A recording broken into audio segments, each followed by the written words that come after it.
All right. I don't have a plan for this video because there's a lot to talk about in this video. So if this gets long, my apologies, but don't have a plan. I'm just gonna jump around where I feel necessary. Um, the first thing I'm gonna bring up is just what I have in mind in terms of pacing for this block and pacing for training going into junior nats in general. And then I'll talk about a quick meet day reflection, which would is gonna honestly be decently redundant in comparison to what I've been talking about, like immediately after your meet. Um, but to start, what I have written is I have you training twice this week three times this week on Thursday, Friday, and Saturday. I was actually meeting to get rid of this session entirely.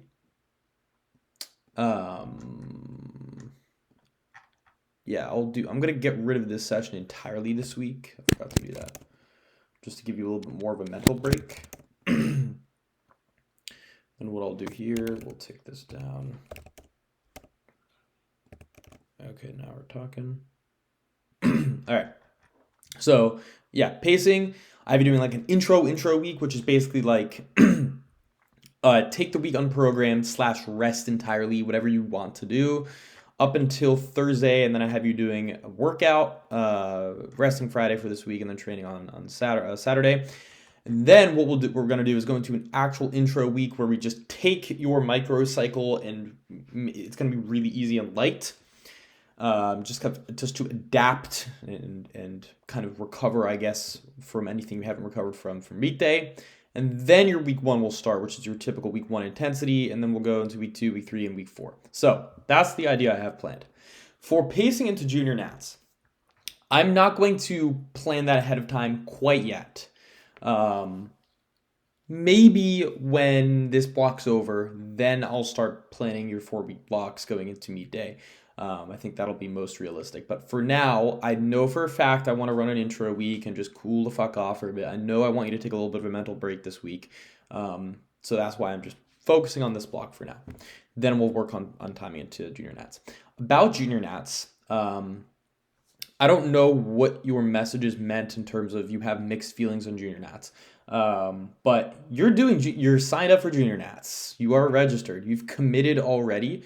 You don't have a choice. You could pull out, but frankly, not only do I not want you to do that, but I don't think you want to do that either. You're discouraged from CNATs. You're disappointed. Obviously, it wasn't the meet we're necessarily planning for, but guess what? It wasn't the meet that we weren't planning for because of a peaking issue, a programming issue, a cutting issue.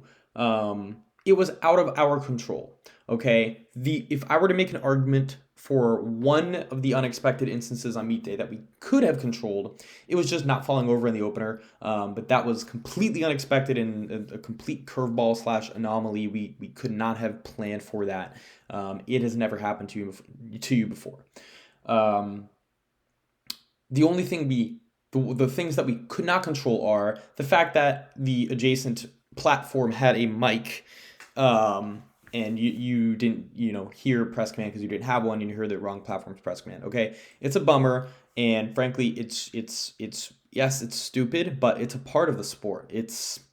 There are going to be really dumb and unfortunate things that happen, especially with strict judging at national meets. It's different than local meets. But guess what? You earned your spot at Collegiate Nationals. You worked your ass off and you trained and you made it to the platform. You PR'd your total. You had a very emotional roller coaster during that meet and you walked out relatively pleased with the performance. It could have gone so much worse. I really want you to recognize that if you missed that third deadlift, things would have gone so much worse. I would have been really bummed. Fun fact, I was literally considering bumping it down lower to like 152.5 when you were like 5 or 6 people out. But I was thinking, I'm like, Abby would be so pissed if I did that.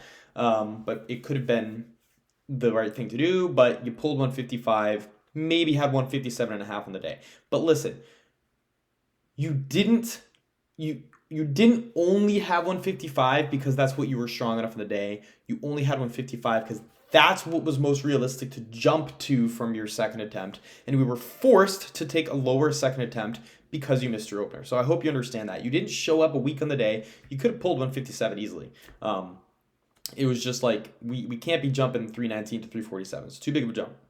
I hope you understand the logic behind that. Jumping more than just 2.5 kilos, we should have retaken the opener, to be honest.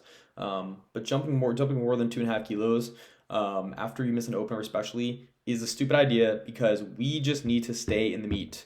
I'm sure you do not want to bomb out of a meet, right? We need to get a delft on the board. So meet day, I think the way I'd phrase it in my head is you had a good meet, but it was on a 6 for 9 day. It wasn't necessarily the meet that we expected to have or that you were strong enough to have, but it was a strong day. You PR'd 3 things, and the only thing that you didn't PR was because of a really dumb call on bench. So that's it.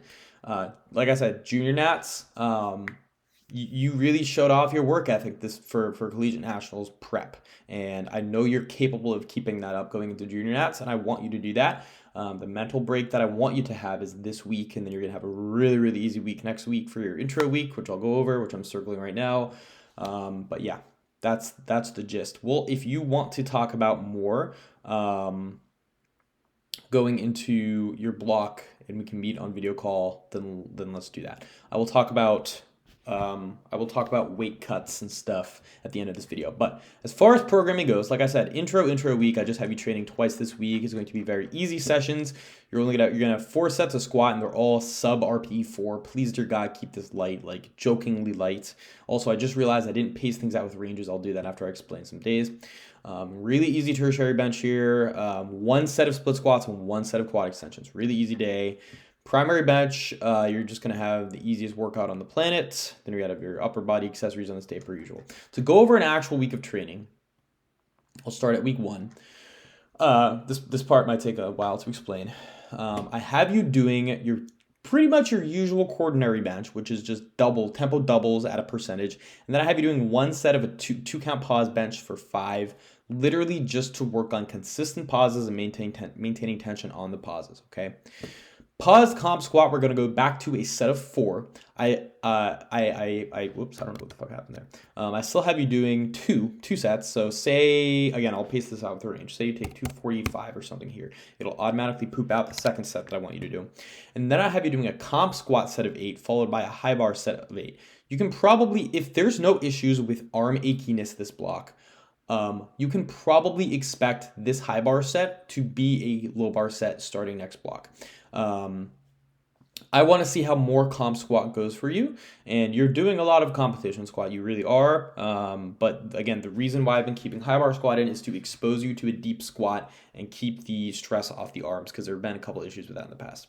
Neutral grip flat dumbbell press is something I'm going to be experimenting with. Also, I didn't mess up.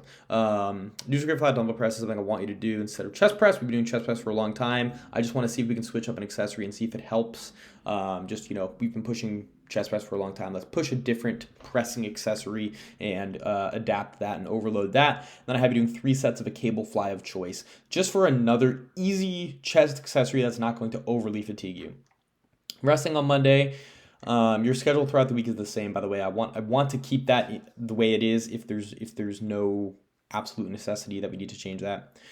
For deadlift, I have you pushing a top triple again. Again, I'm going to change these ranges. You can ignore these. These are copy paste right now. I'm going to fix that. Pushing a top set of 6 into a 2x6 instead of 5s. You can probably expect those to go back to 5s at some point. Bench, for your secondary bench, I'm going to focus on pushing a competition top set now. Followed by close grip bench. You're doing a lot of comp bench, and I want you to mess around with grip width, not because I want you to change it, but just to expose you to those different range of motions, because you're doing a lot of max grip bench. And now that we're going to be pushing a little more pressing accessories, I would like to just pretty much vary the ranges of motion that you're going to be exposed to, so we're not only good at, benching with max grip or benching comp bench. I want to just expose you to that because it can be good for overall health, overall just strength, and especially when we're far away from a meet, this is going to be good to simply just build upper body muscle. So basically, the logic here is I don't only want to be doing comp grip bench for the time being. You can expect that to move maybe at some point. Pause high bar squat. You have a third squat day now. It's extremely fucking easy. Do I think that you absolutely need a third squat day to progress? No. But you're complaining that squats have been feeling a little bit heavier lately on meet day, and in general. But I don't want to shut you down, but your squat has been progressing like crazy. You added 10 kilos to your squat from December to April, which is that's a lot, Abby. That's like a lot to add to your squat in such a short time. But I want to see if we can close the exposure timing gap between your secondary and primary day in hopes of getting the bar to feel lighter on your back on Thursday. Now, again, the bar could feel heavy on your back because you're moving heavy weight. The bar could feel heavy on your back just because of X, Y, and Z, and it's not necessarily an issue because you're getting stronger, but I frankly just want to see how it goes. Another thing is I'm seeing a lot of similarities between you and Sophia in terms of squat. You're both squatters. You're both well leveraged for squat. You can tolerate a lot. So far, that's what it seems at least. So again, the big thing is I want to see how closing the exposure gap here goes and see if that helps you just feel better on your primary day. And plus, Sophia's squatting 3 days a week. Her primary day is pretty much the exact same thing as this with, I think, eights and one more set and just heavier percentage. But it's just a little experiment I want to run. So this day is long. I'm just going to put that out there. You've got your whole primary deadlift session. Again, I'm going to go over week 1. You've got 4 sets of deadlift, 5 sets of bench, and then you've got really easy squats. I have you doing it in reverse order because I still want you deadlifting first. So it's going to be a reverse SBD day pretty much. But yeah, for your sevens, I'm just going to have you do a pause set of 7 with 135 and a pause set of 7 with 155. If that's too hard for you, then let me know. I don't think it's going to be hard at all. Biceps, triceps, and lateral raises are going to be what you have on this day now. I moved some accessories around if you couldn't tell, just because I want your pressing accessories to be a little further away from your primary day. And I also don't want this day to get too long, especially now that this day is long. So it's pretty much going to be reverse SBD day followed by arm accessories. Yes, it's going to be a long day, but it looks longer on paper than it really is. This should be maybe 2 hours long. Resting on Wednesday, and then we're going to do your primary squat on the exact same day. I want to keep, this is another similarity I see with you and Sophia. You guys both handle squat singles fine. I don't really see an issue with just keeping a single in perpetually for you on squat. If there is an issue, I'm going to get rid of it, but you've been doing singles for like 6 months, 7 months straight now, off the top of my head. Like, I'm pretty sure we've been doing singles since Coliseum prep, and you were doing singles during that prep, so it's been like 6 months, right? But I want to keep doing singles. You responded well to the fatigue single that we were running before. I'm going to keep that in and then get rid of it on the final 2 weeks where we do that first single first, the top single first. And then I switched your back downs here from 6s to 4s just to get this day blatantly your highest intensity because you're also doing just high rep squats in your secondary and tertiary day now.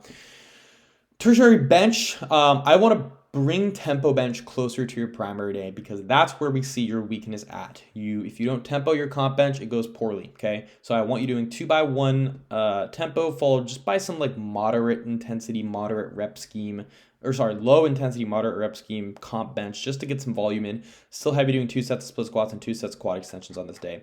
Your secondary deadlift, I'm going to push slightly harder because every single time we've added more here, your primary day has gone well. I have you doing a 1x3 cluster. So it's one set. I want you to almost treat it like it's a full reset 3x1 kind of. I can honestly just write it like that. That's fine. I'll keep it like this. But pretty much what I want you to do is just do one set here. Let go, 5 second hold in between, 5 second hold on each rep. And then in between reps, just take like 30 to 40 seconds. So just walk around, unlatch your belt, re-chalk, whatever you need to do. And just do another single. Treat it like a 3 singles pretty much. Then you have 1x5 after that. And then just typical RDLs on this day. I'm getting rid of one of the sets just because you're doing higher intensity on this day. And your primary day is still pretty high intensity and it's on an SBD day now. So I want to cool off a little bit there and just only do one set. But I still want you hinging. Biceps and face pulls. This day is a nice cool off day. It's under an hour long. It's very, very like easily under an hour long. It's very easy, nonchalant, nice cool off while we get a second deadlift exposure in. Primary bench is the exact same session, progressed exactly the same. Your accessories on this day are also the exact same as well, and the only day that you're doing back accessories. So push those hard, pretty please. But Couple other things I forgot. For neutral grip dumbbell press, this is the way I have it programmed, okay? You're going to do a top set of 7 followed by a rep set. Oops, hold on. This should not say repeat. This should not say repeat. Hold on, give me a sec. That doesn't make sense. I don't know why I fucking put that there. But what I want you to do is do your top set of 7, and then do your rep set, and then strip roughly 12% and AMRAP that to the RPE prescribed, okay? Cable flies, I already talked through that. What else do I have you doing? I have you doing face pulls instead of rear delt flies, by the way. I mentioned that. Biceps and triceps twice a week, back once a week, chest once a week, shoulders twice a week with your lateral raises here and your face pulls. So hope all that makes sense. But in short, your training has been going really well. I don't want to deviate from that, but I also do want to experiment a little bit with a couple things, such as that third squat exposure, keeping singles in year round on squat. But yeah, just the third squat exposure. I want to see how it goes. Could go really poorly, and what we might see happen is you start getting really overly fatigued on your Thursday, which is not the goal. We don't want that. It's, again, we're just trying to close this exposure gap so we can hopefully, if you have that bar, feeling more comfortable and lighter on your back on Thursday.